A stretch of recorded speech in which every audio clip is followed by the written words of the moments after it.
High command ने महाराष्ट्र राज्यसभा के BJP प्रत्याशियों की लिस्ट की फाइनल। जाने के 9 नामों पर चर्चा।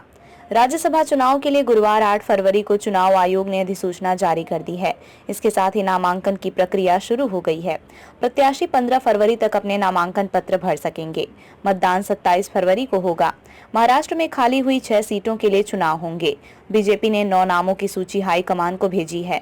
महाराष्ट्र कोटे की 6 रिक्त सीटों में से बीजेपी कोटे में 3 सीटें आ सकती हैं। शिंदे सेना, एनसीपी, अजित पवार गुट और कांग्रेस के खाते में एक एक सीट जा सकती है।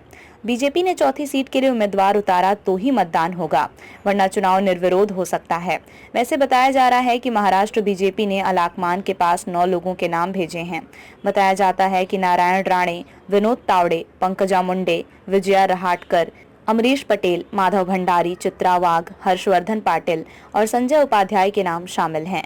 बीजेपी पार्टी सूत्रों ने बताया कि राज्यसभा के लिए बीजेपी के उम्मीदवारों के नाम केवल अलाकमान के अलावा और कोई नहीं जानता। राज्यसभा के चुनाव में बीजेपी अपने दम पर 2 सीटें जीत सकती है।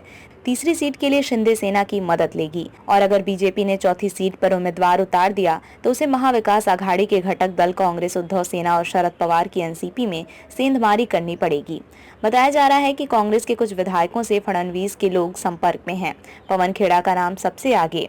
राज्यसभा चुनाव को लेकर हाल ही में उप मुख्यमंत्री देवेंद्र फडणवीस ने बीजेपी के राष्ट्रीय अध्यक्ष जेपी नड्डा से नई दिल्ली में मुलाकात की थी। इस दौरान राज्यसभा चुनाव पर चर्चा हुई। इसके बाद हुई बीजेपी कोर कमेटी की बैठक में संभावित उम्मीदवारों की सूची तैयार की गई। कांग्रेस से भी कई नाम सामने आए हैं। इनमें पवन खेड़ा का नाम सबसे आगे है। वे कांग्रेस के राष्ट्रीय प्रवक्ता हैं। खेड़ा के नाम पर महाराष्ट्र कांग्रेस के लोग सहमत नहीं हैं। पंकजा पर हाईकमान निर्णय लेगा। बीजेपी नेता व राज्य के उप मुख्यमंत्री देवेंद्र फडणवीस ने कहा है कि पंकजा मुंडे को राज्यसभा चुनाव के लिए नामांकित करना है या लोकसभा चुनाव का टिकट देना है या फिर पार्टी में कोई पद देना है, ये पार्टी का केंद्रीय नेतृत्व तय करेगा। फडणवीस ने कहा कि पंकजा ताई हमारी पार्टी की नेता हैं और उनके साथ मुलाकात में कुछ भी हतप्रभ करने वाला नहीं है। मुलाकात के दौरान राज्यसभा को लेकर चर्चा नहीं हुई है। हमने राजनीति और पार्टी को लेकर बातचीत की। पंकजा मौजूदा समय में बीजेपी की राष्ट्रीय सचिव हैं। वो 2014 से 2019 के बीच फडणवीस नीत महाराष्ट्र सरकार में मंत्री थीं।